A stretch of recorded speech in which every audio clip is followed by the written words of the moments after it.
kind of Angisms ahead of this one? No, and that wasn't an Angism. I'm still shocked that the whole room I was talking to had never heard of it before. But no, look, I think that still rings true. Like I said, I'm really strong at the moment on these. Like I said, these parallel worlds we're trying to traverse, and I've sensed, which is not surprising because I've said that before, that the way this club's perceived, that people are almost trying to diminish it in some respects. I've heard people say, well, it's the equivalent of Man United winning the FA Cup. No, it ain't. I'm sorry. Not on any planet is it the equivalent.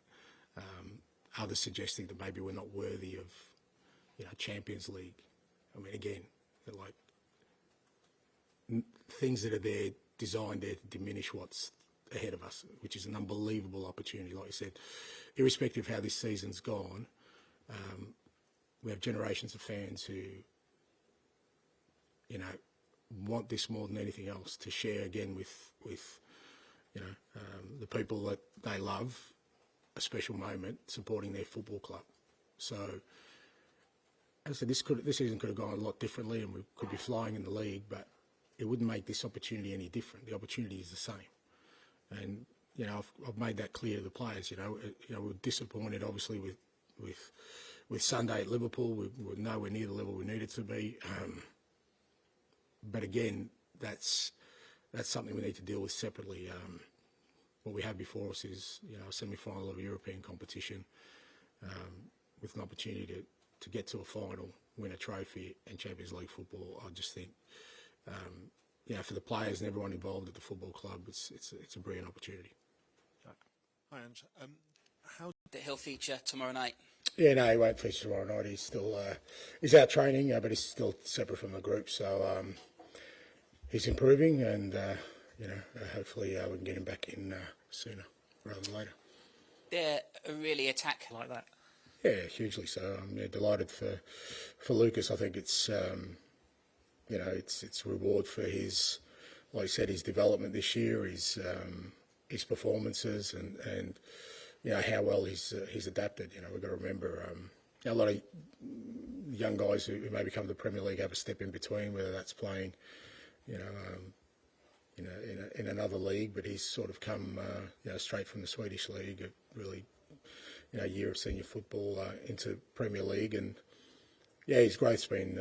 It's a credit to him. He's worked really hard at his game. At the beginnings, he was really struggling to cope with a lot of the intensity and tempo, as you'd expect, and we expected.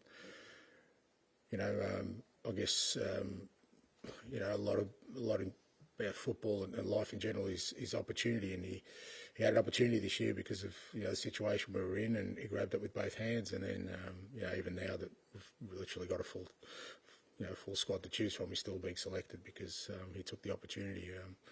And you're right. I think there's a core group of young players here that hopefully we can build something from. This is very really has to help out on this occasion with. Look, I haven't looked, too deeply into it. I don't know what sort of precedence there is to it. Like I said, I know other leagues obviously do it, which you can't understand for European finals. But I'll leave that to the powers that be. I'll concentrate on trying to get us there first of all. And well done on the marathon, mate. Congratulations. Well done. The club of the best level, so we can get through. Hi, Ange. Are you superstitious? No, I used to be, but not anymore. I find it was kind of worked against everything else. I kind of believe in my life because, I never used to change, socks. And then I thought, geez, if it's just the socks, what am I doing? What's the point of me being a coach if it's just socks that make a difference? No, I'm not, mate. Sorry. I ask because last time Tottenham won a European trophy, Liverpool were champions, but the manager also left at the end of that season. Do you? Jeez, well, it's a hell of a way to frame that question, Matt. About look, I said before, and I get we're trying to run two parallel things here of a really disappointing season in terms of the league, but I just don't think that we can do anything other than really concentrate on an unbelievable opportunity we got before us. I just think, irrespective of what kind of season you have, how often will you be in this position?